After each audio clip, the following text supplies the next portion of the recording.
میں باہمی نفرتیں اور سیاسی و مذہبی اختلافات بلا کر ایک قوم ایک آواز ہو کر کام کرنا ہوگا.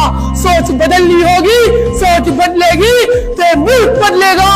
نحمدہ نصلی علی رسولہ الکریم. اما بعد اعوذ باللہ من الشیطان الرجیم. بسم اللہ الرحمن الرحیم.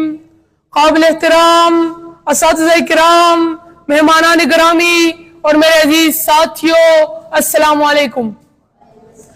میرے خدا مجھے اتنا تو معتبر کر دے, میں جس مکان میں رہتا ہوں اس کو گھر کر دے.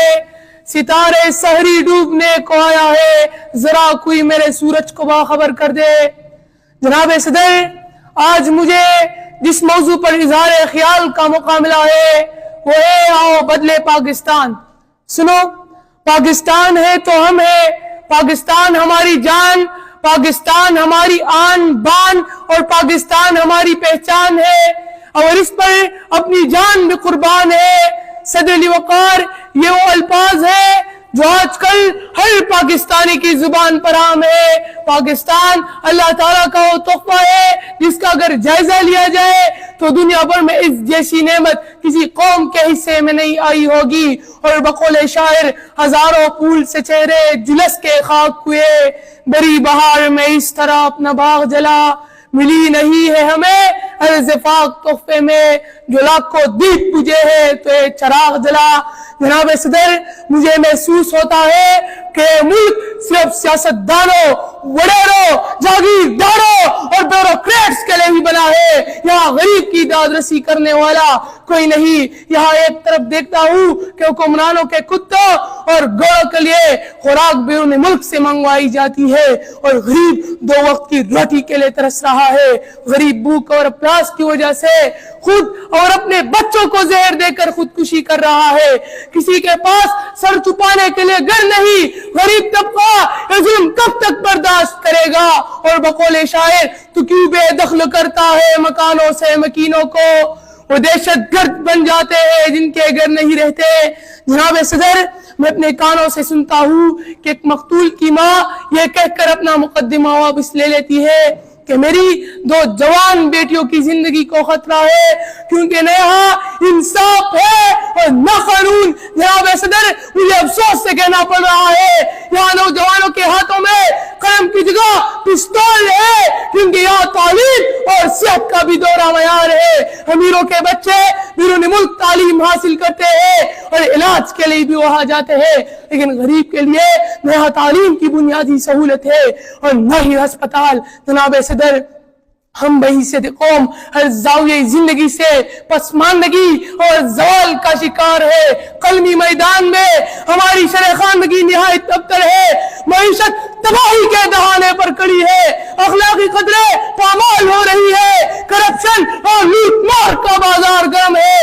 قانون صرف غریب کے لیے ہے, قاتل سریعام دن دراتے پھرتے ہیں, بے گناہ لوگوں کو سولی پر چڑھایا جاتا ہے. راہبر, راہزن اور محافظ لٹیرے بن گئے ہیں. ملک و قوم کا سرمایہ لوٹنے والوں کو تخت و تاج سونپا جا رہا ہے اور انصاف کی دھجیاں اڑائی جا رہی ہے. اور بقول شاعر, موسموں کے چہروں سے زردیاں نہیں جاتی, پھول کیوں نہیں لگتے خوشنما نہیں معلوم, رہبروں کے تیور بھی راہزنوں سے لگتے ہیں, کب کہاں پلٹ جائے قافلہ نہیں معلوم. جناب صدر, پاکستان کے موجودہ حالات کی سب سے بڑی وجہ علم, عمل اور عدل انصاف کا فقدان ہے. جہاں علم اور عدل انصاف کی کمی ہوتی ہے وہاں نفرتیں, عداوتیں اور کدورتیں پیدا ہوتی ہے. تعصب, انتہا پسندی, عدم برداشت اور فرقہ واریت جنم لیتی ہے. لوڈ شیڈنگ, کرپشن, مہنگائی, بے روزگاری اور دہشت گردی میں گرے پاکستان کے حالات کا ذمہ دار کوئی ایک پاکستانی نہیں, شاید ہم سب اس موجودہ حالات کے ذمہ دار ہیں. اور بقول اقبال, محبت کا جنون باقی نہیں ہے, مسلمانوں میں خون باقی نہیں ہے. صفے کج دل پریشاں سجدہ بے ذوق کہ جذبے اندرو باقی نہیں ہے۔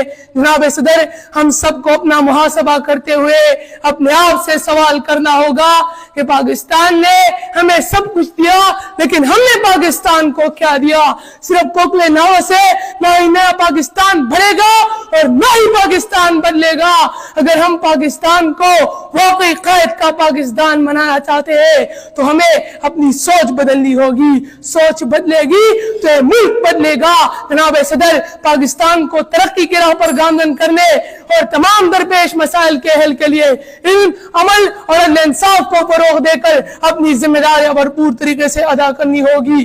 ہم سب کو یہ عہد کرنا ہوگا کہ پاکستان کی تعمیر و ترقی اور عوام کی خوشحالی کے لیے ہمیں باہمی نفرتیں اور سیاسی و مذہبی اختلافات بلا کر ایک قوم اور ایک آواز ہو کر کام کرنا ہوگا۔ سوچ بدلنی ہوگی، سوچ بدلے گی تو ملک بدلے گا۔ یہ وقت کا تقاضا بھی اور ضرورت بھی ہے۔ ان اشعار کے ساتھ اجازت چاہوں گا کہ آؤ جوانوں کام کرے، خوابوں کو قربان کرے، نظام کی تبدیلی سے روشن پاکستان کرے۔